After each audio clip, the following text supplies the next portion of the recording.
Listo. Bueno, pues hoy retomamos nuestro estudio de los deberes de los padres de J.C. Ryle, que hemos estado estudiando acerca de la adoración familiar.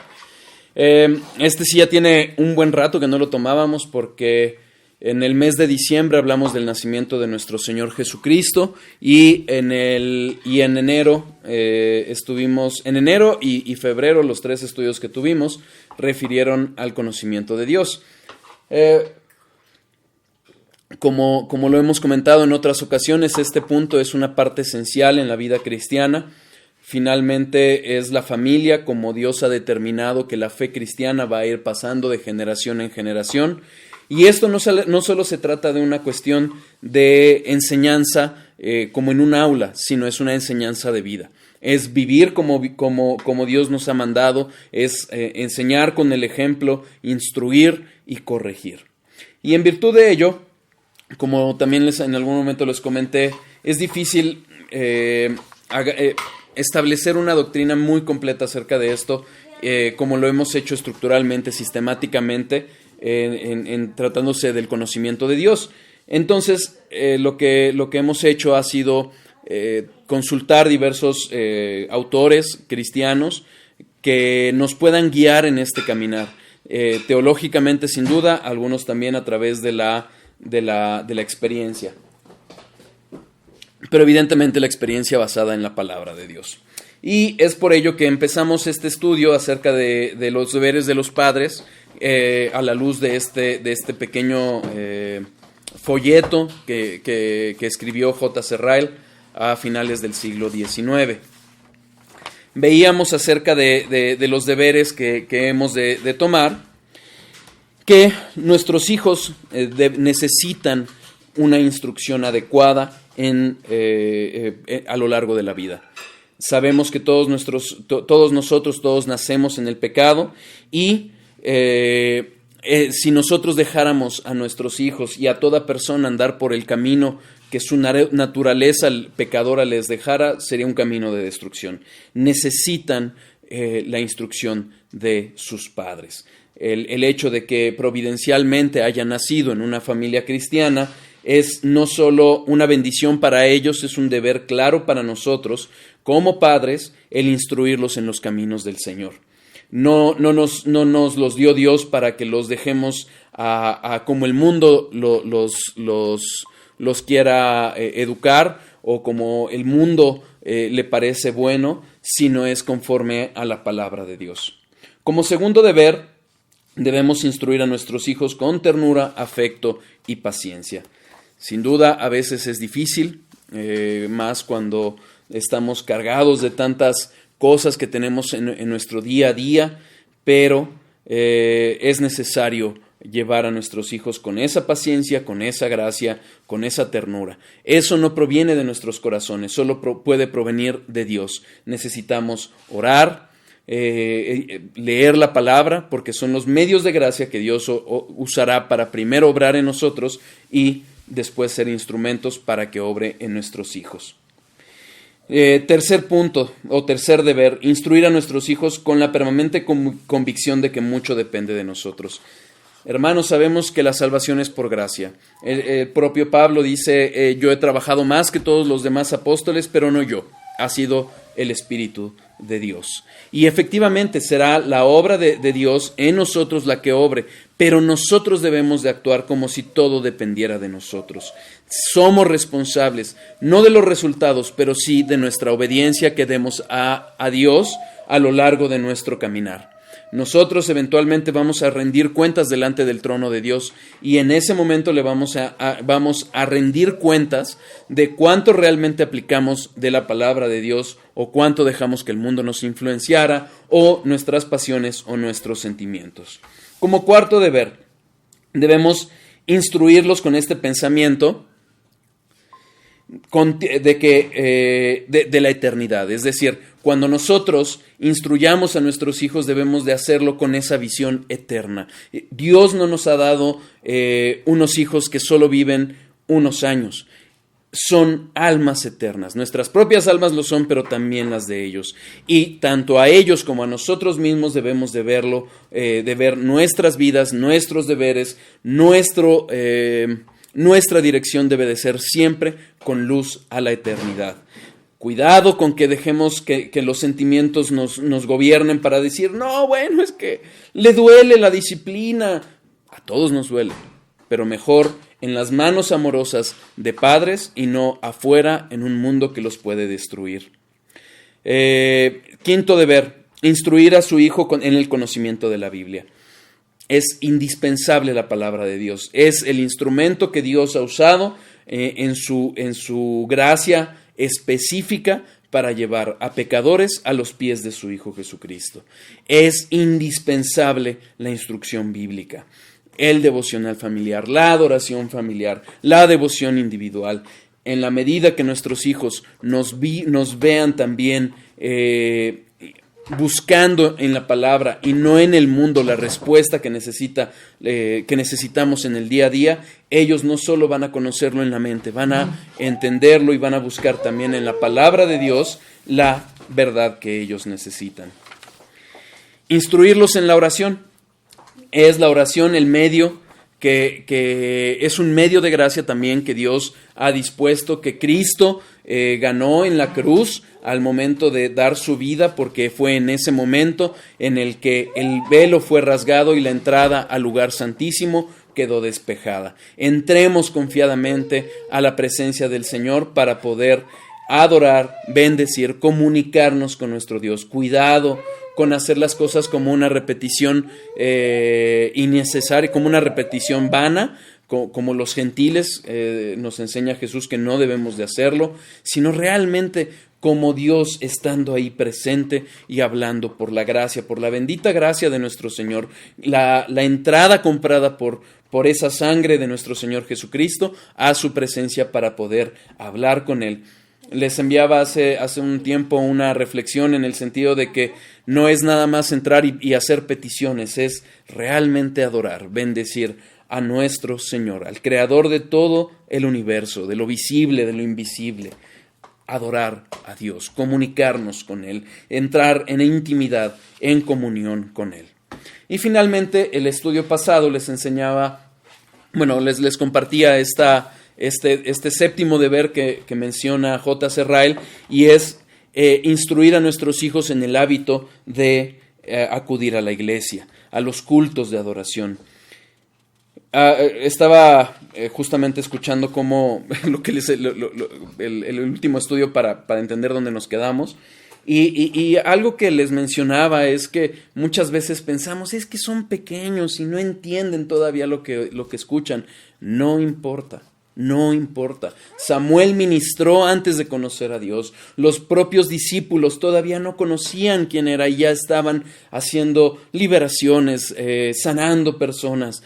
Es el camino. Primero debemos de llevarlos a la presencia de Dios, constantemente a la predicación de la palabra de Dios. Es la palabra la que obrará como medio del Espíritu Santo para llevarlos a los pies de nuestro Señor Jesucristo. ¿Queda claro? Bueno, octavo deber. Y con esto ya empezamos el estudio del día de hoy. Instruirlos en el hábito de la fe.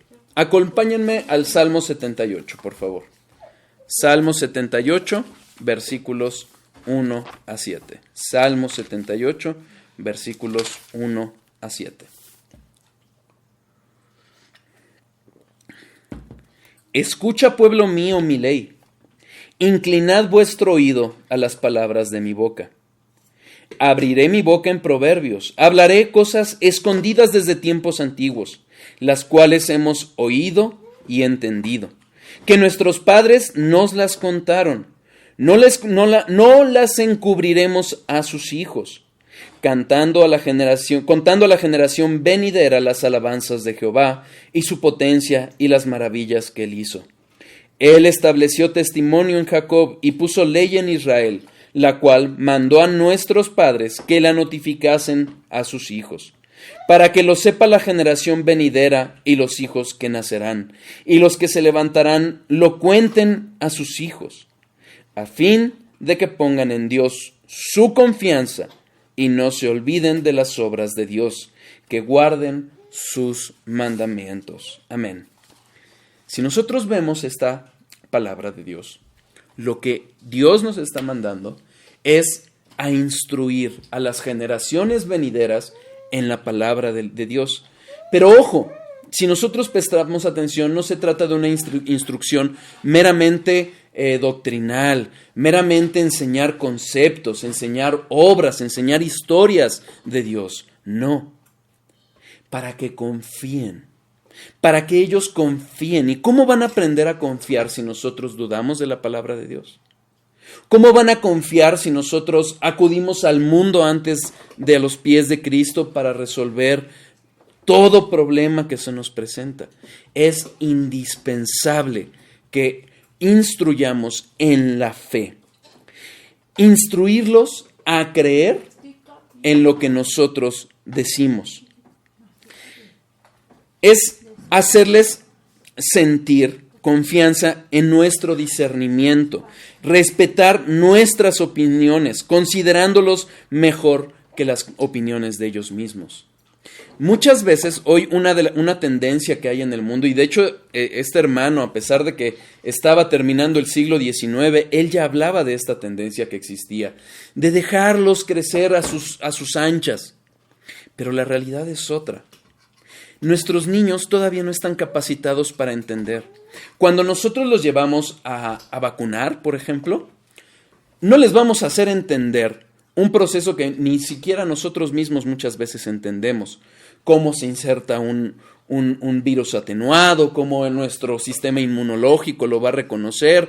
Porque a pesar de que se los expliquemos y aun cuando lo entiendan van a decir, no, yo prefiero ahorrarme el dolor.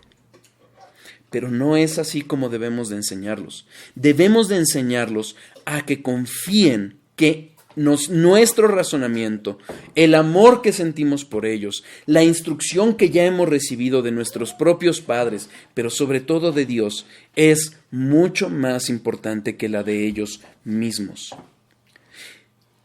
Mejor es creer en lo que dicen, en lo que les decimos nosotros, que en lo que un amiguito le va a decir. Alguien me comentaba, escuchaba una predicación de Sujel Michelén, de cómo la última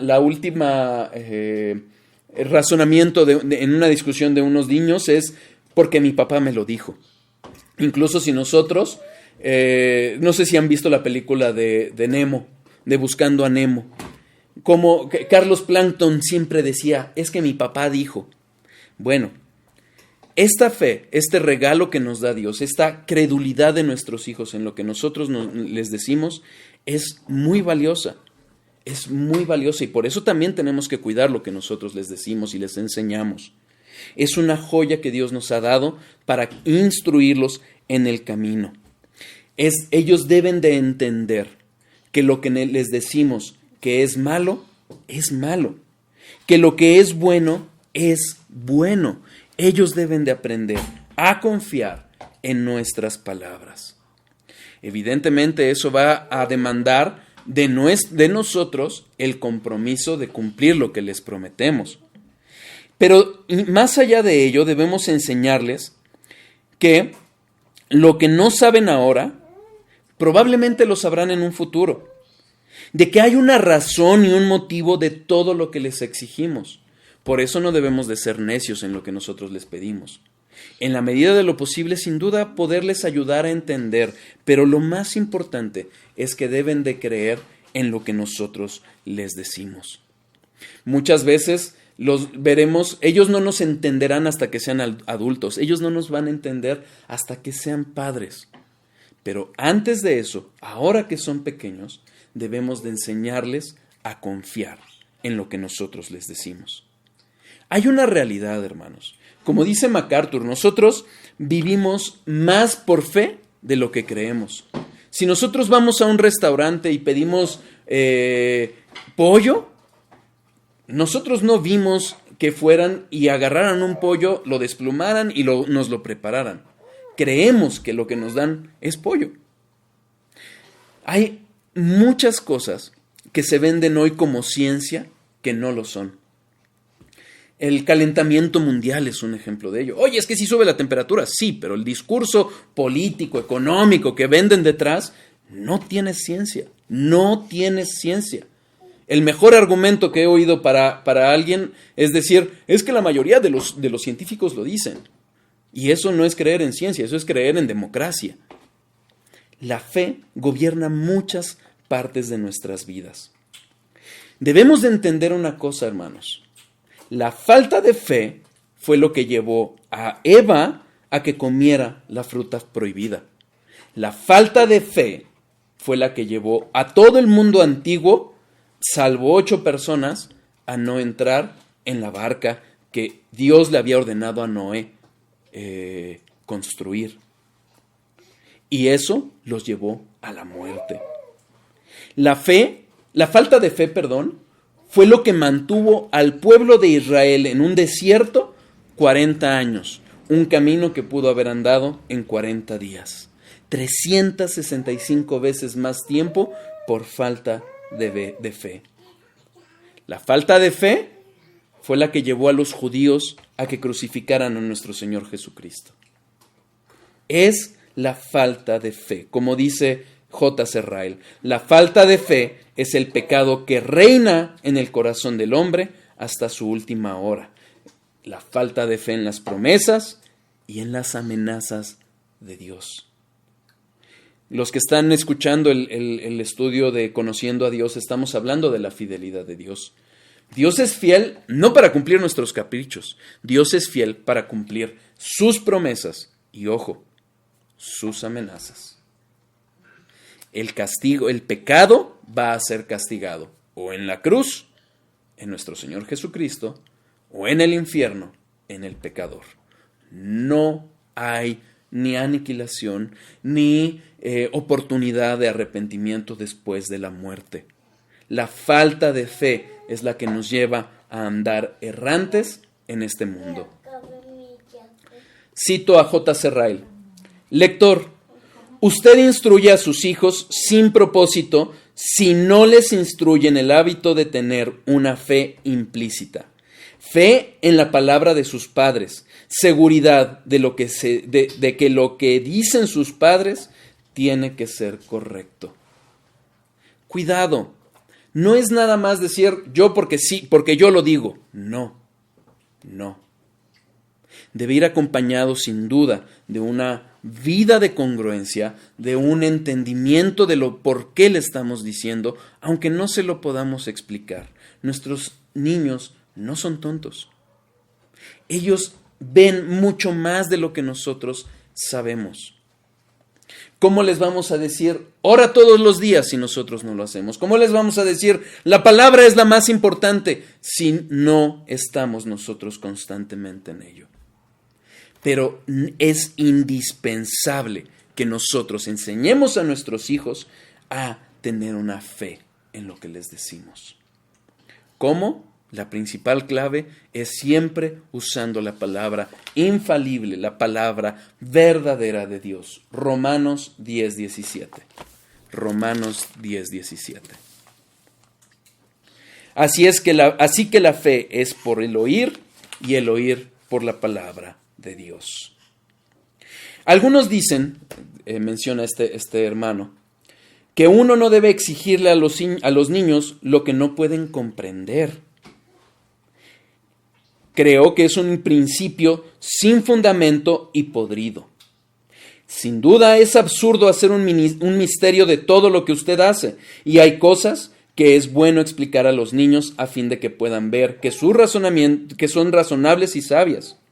O sea, sin duda, hay cosas que ellos sí están listos para comprender, hay cosas que ellos sí pueden comprender, pero no todo. Como él dice, y nuevamente lo cito, pero criarlos con la idea de que no deben aceptar nada por fe es ciertamente un error terrible y va a tener el peor efecto en sus mentes. ¿Por qué? ¿Saben por qué, hermanos? Porque lo que vamos a lograr es que estas personas hagan de su razón de su entendimiento un Dios y no a Dios. ¿Sí me explico? Si nosotros esperamos a entender, a comprender en nuestra mente para entonces creer, no vamos a hacer a Dios Dios. Nuestro Dios va a ser nuestra razón. ¿Por qué? Porque si no lo entendimos, no lo creemos. Y entonces vamos a tener dioses muy pequeñitos, tan pequeños como nuestra razón. Acompáñenme a Juan 20. Juan 20.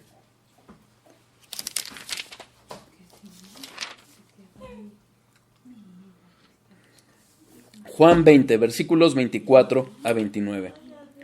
Pero Tomás, uno de los 12, llamado Dídimo, no estaba con ellos cuando Jesús vino. Le dijeron pues los otros discípulos: al Señor hemos visto. Él les dijo: si no viere en sus manos la señal de los clavos, y metiere mi dedo en el lugar de los clavos, y metiere mi mano en su costado, no creeré. 8 días después, estaban otra vez sus discípulos dentro y con ellos Tomás. Llegó Jesús estando las puertas cerradas, y se puso en medio y les dijo: paz a vosotros. Luego dijo a Tomás: pon aquí tu dedo y mira mis manos, y acerca tu mano y métela en mi costado, y no seas incrédulo, sino creyente. Entonces Tomás respondió y le dijo: Señor mío y Dios mío. Si alguien se queda hasta ahí va a decir: ya ves, sí comprobó que era fe. No. Fíjense lo que le dijo Jesús después. Jesús le dijo: porque me has visto, Tomás, creíste. Bienaventurados los que no vieron y creyeron. Hermanos, si nosotros estamos esperando a ver cumplidas las promesas de Dios para entonces creer, no es fe. Eso no es fe. Eso es tener confianza en la experiencia. Y ojo, tanto nuestra razón como nuestros sentidos están dañados por el pecado. Muchas veces no vemos lo que en realidad es. Somos como una niña que tiene anorexia. Ella se ve gorda, pero está flaca, está en los huesos. Así somos dañados por nuestro pecado. Necesitamos fe para creer. El mundo ha hecho creer a las personas que los dogmas son malos. Pero si nosotros analizamos realmente el proceso de entendimiento, el proceso de aprendizaje del mundo, vamos a entender, como dice Bavinck, que el mundo no rechaza los dogmas, solo rechaza algunos dogmas que le son adversos. ¿Sí queda claro? Los dogmas son esas afirmaciones que no necesitan ser probadas o que damos por ciertas. El mundo da por ciertas muchas cosas. Hay gente que usa la ciencia, por ejemplo, para definir lo que es la moralidad. Ellos creen en una falsa ciencia que dice que el homosexualismo es algo natural. Y nada más porque es natural ya es ciencia. Algo que los filósofos no alcanzan a entender, o muchos de ellos, es que la ciencia no puede dictar lo que es bueno o lo que es malo. La ciencia solo puede dictar lo que es y lo que no es. Y ojo, la verdadera ciencia.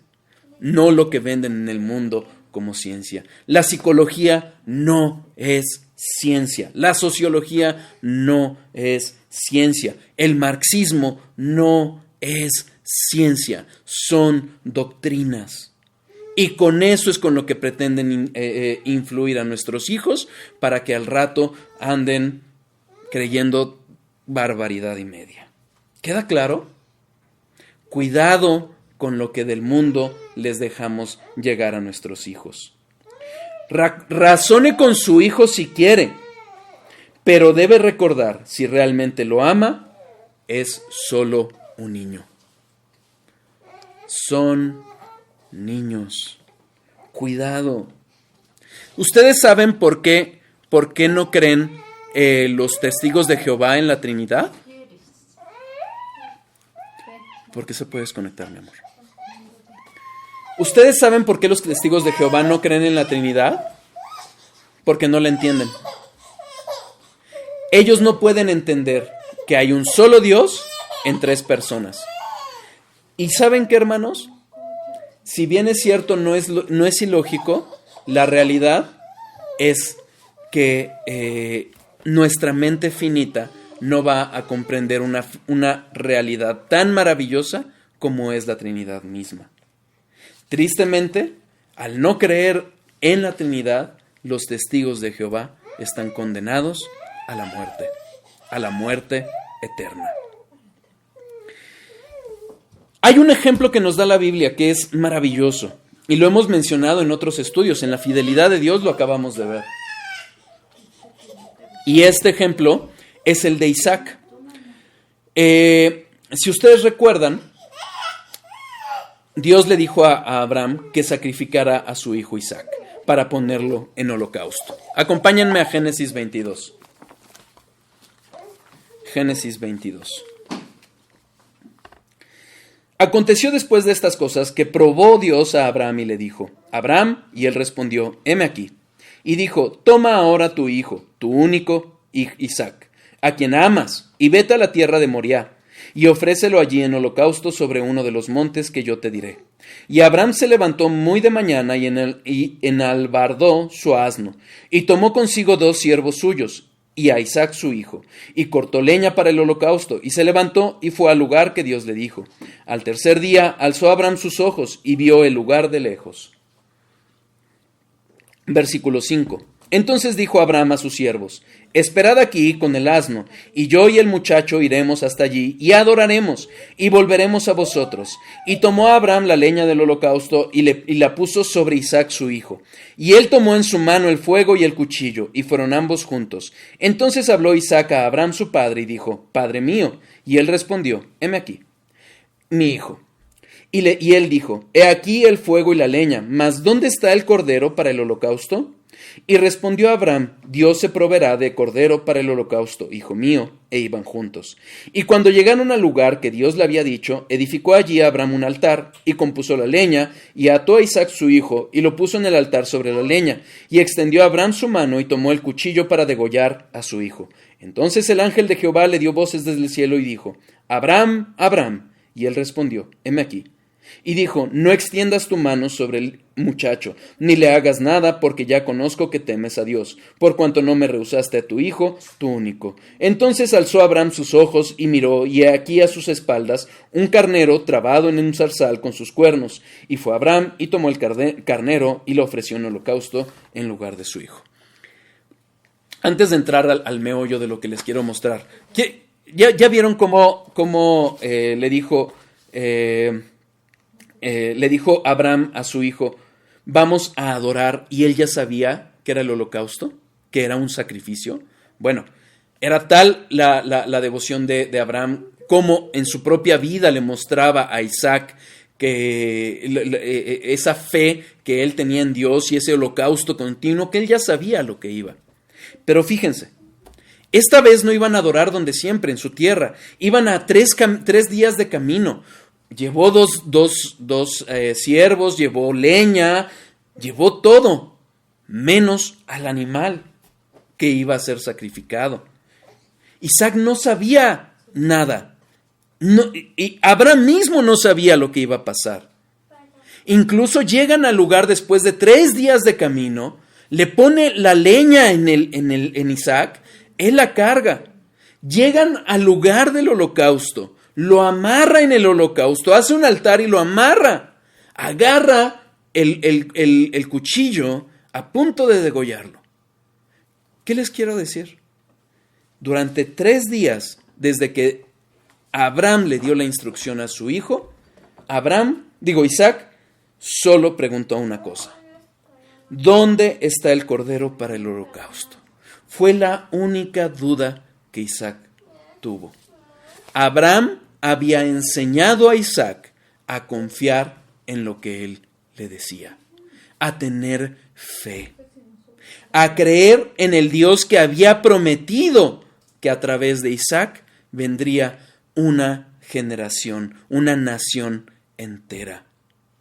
Abraham enseñó a Isaac a creer, a confiar, a tener fe en lo que él les decía. ¿Cómo? ¿Dónde? ¿Cuándo? ¿Por qué medios?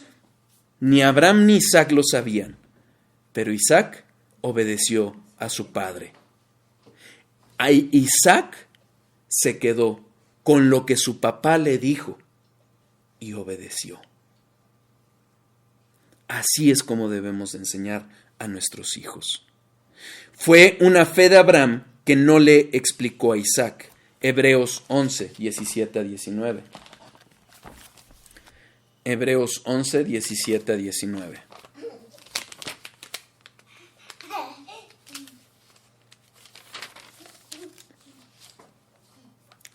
Por la fe, Abraham, cuando fue probado, ofreció a Isaac, y el que había recibido las promesas ofrecía su unigénito, habiéndosele dicho, en Isaac te será llamada descendencia, pensando que Dios es poderoso para levantar aún de entre los muertos de donde en sentido figurado también le volvió a recibir.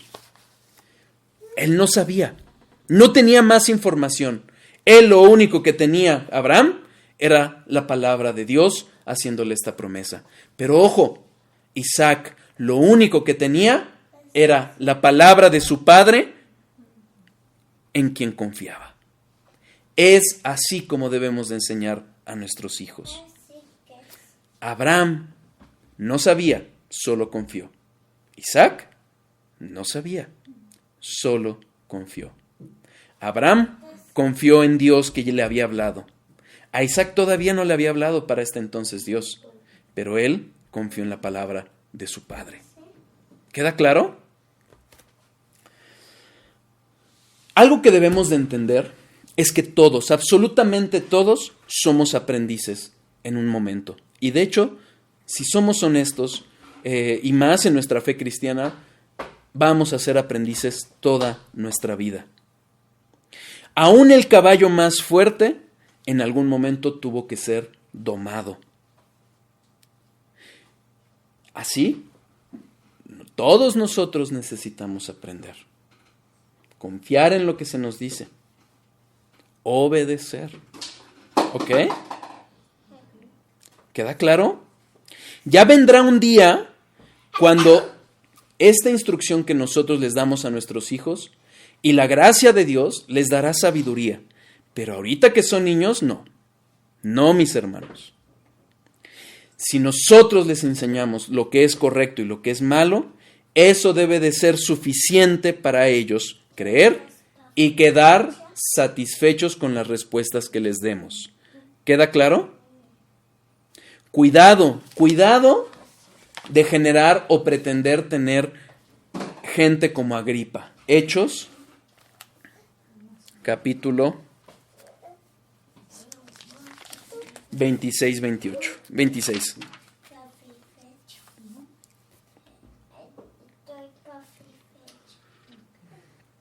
Fíjense. Vamos a leer desde el 1. Entonces Agripa dijo a Pablo, ¿se te permite hablar por ti mismo, Pablo? Entonces, extendiendo la mano, comenzó así su defensa. Y empieza a hacer su defensa. Vamos al versículo 12. Ocupado en esto, iba yo a Damasco con poderes y en comisión de los principales sacerdotes. Antes de esto, Pablo está narrando cómo él era un perseguidor de la iglesia. Cuando a mediodía, oh rey, yendo por el camino, vi una luz del cielo que sobrepasaba el resplandor del sol, la cual me rodeó a mí y a los que iban conmigo. Y habiendo caído todos nosotros en tierra, oí una voz que me hablaba y decía en lengua hebrea, Saulo, Saulo, ¿por qué me persigues? Dura cosa te es dar coces contra el aguijón. Entonces yo dije, ¿quién eres, Señor? Y el Señor dijo, yo soy Jesús, a quien tú persigues. Sigue narrando Pablo todo lo que él vivió. Y fíjense, Agripa era un conocedor de la historia hebrea. No basta el conocimiento de la historia del pueblo de Dios. No basta sabernos de memoria la Biblia. Versículo 24. Diciendo él estas cosas en su defensa, Festo a gran voz dijo, «¡Estás loco, Pablo! Las muchas letras te vuelven loco». Mas él dijo, «No estoy loco, excelentísimo Festo, sino que hablo palabras de verdad y de cordura. pues el rey sabe estas cosas delante de quien también habló quien también hablo con toda confianza. O sea, Agripa, el rey, era conocedor de la historia, de la literatura griega. Porque no pienso que ignora nada de esto, pues no se ha hecho esto en algún rincón. ¿Crees, oh rey Agripa, a los profetas? Yo sé que crees. Entonces Agripa dijo a Pablo, por poco me persuades de ser cristiano. Cuidado, cuidado. No basta enseñarles información. Debemos enseñarles a creer para no tener una respuesta como la de Agripa. Casi me convences. Casi llegas a mi razonamiento, casi. No va por ahí. Hebreos 3, versículo 15. Hebreos 3, versículo 15. Vamos a leer desde el 14. Porque somos hechos participantes de Cristo, con tal que retengamos firme hasta el fin nuestra confianza del principio. Entre tanto que se dice, si oyereis hoy su voz, no endurezcáis vuestros corazones como en la provocación. Cuidado con permitir que los corazones de nuestros hijos se endurezcan. Enseñémosles a creer. Enseñémosles a confiar en lo que se les dice. Es por fe, no por raciocinio. Muchas veces lo hemos comentado. Nuestra fe no es una fe ciega, es una fe racional. Pero como bien dijo, si no me equivoco fue Anselmo, yo creo para entender, no entiendo para creer. Cuidado.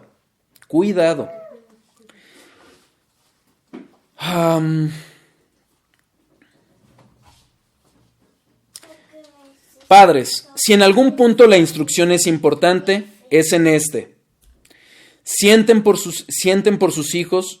Si nosotros sentimos afecto por nuestros hijos, usemos todos los medios para instruirlos en el hábito de la fe. Usemos todos los medios para instruirlos en el hábito de la fe. No memorizar, no conocer historias, creer. Y es algo que nosotros vamos a demostrar día a día con nuestra propia vida. Ya veremos en el siguiente estudio acerca de esto, acerca de la obediencia. La obediencia es muestra de nuestra fe. Si nosotros realmente creemos, vamos a obedecer. Y vamos a obedecer la palabra de Dios. No vamos a obedecer doctrinas de hombres, la teoría que más bonito pinta hoy en la educación de nuestros hijos. No, en la palabra de Dios. Había reservado una historia para ver si me daba tiempo, dependiendo si entraba al siguiente punto. Ya no vamos a entrar, ya estamos por acabar. Entonces sí les voy a contar esto. Hay un politólogo, abogado, muy brillante en Estados Unidos que se llama Ben Shapiro. Ben Shapiro es judío ortodoxo, conservador por completo, pero no cristiano. Incluso, no sé si está en español, pero hay una entrevista que Ben Shapiro le hace a John MacArthur, que está fabulosa, muy buena, se la recomiendo mucho. Pero una de las razones, cuando nosotros vemos esa entrevista, MacArthur le presenta el Evangelio a través del Antiguo Testamento. ¿Por qué? Porque le dice finalmente, yo creo en el Nuevo Testamento porque creo en el Antiguo Testamento. Una de las razones que Ben Shapiro, no en esta entrevista, sino en otros puntos, él ha dicho por qué no cree en la literalidad, es decir, en la historicidad del Antiguo Testamento, es Génesis 1. Vamos a Génesis 1.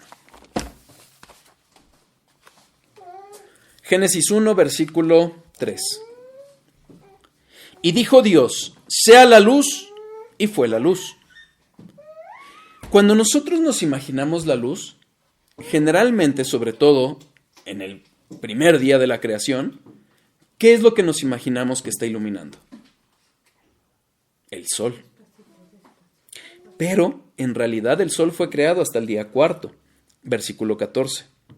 Dijo luego Dios: haya lumbreras en la expansión de los cielos para separar el día de la noche, y sirvan de señales para las estaciones, para días y años, y sean por lumbreras en la expansión de los cielos para alumbrar sobre la tierra. Y fue así. E hizo Dios las dos grandes lumbreras, la lumbrera mayor para que se enseñorease en el día, y la lumbrera menor para que se enseñorease en la noche. Hizo también las estrellas. Y las puso Dios en la expansión de los cielos para alumbrar sobre la tierra, y para señorear en el día y en la noche, y para separar la luz de las tinieblas. Y vio Dios que era bueno. Y fue la tarde y la mañana el día cuarto. Fíjense, ¿cómo es que había luz sin sol? Este es el argumento de Ben Shapiro para decir no hay historicidad, o sea, no es una historia real este relato. ¿Será así?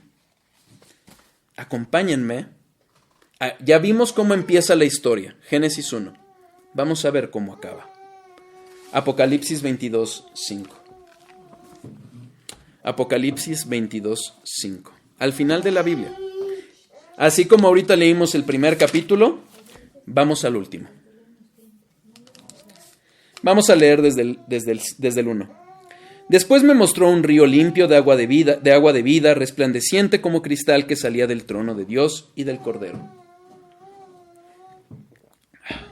En medio de la calle de la ciudad y a uno y otro lado del río estaba el árbol de la vida, que produce 12 frutos, dando cada mes su fruto, y las hojas del árbol eran para la sanidad de las naciones. Y no habrá más maldición, y el trono de Dios y del Cordero estará en ella, y sus siervos le servirán, y verán su rostro, y su nombre estará en sus frentes. Fíjense en esta parte, versículo 5. No habrá allí más noche, y no tienen necesidad de luz de lámpara, ni de luz de sol, porque Dios el Señor los iluminará, y reinará por los siglos de los siglos. La razón por la que Ben Shapiro no puede entender que la luz no proviene del sol en la creación, en estos primeros días, es porque no conoce al dador de esa luz, al Dios verdadero, a Jesucristo. Esa luz que fue anunciada, según lo vimos en Isaías 9, en su momento, en diciembre, esa luz que vendría de salir es la misma luz que ilumina sin sol. Cuidemos la fe de nuestros hijos, guardemos sus corazones, para que no hagan de su razón un Dios, sino al Dios vivo y verdadero, su Dios. ¿Queda claro? Bueno, cualquier duda, cualquier comentario, quedo a sus órdenes. Bueno, déjenme parar las grabaciones.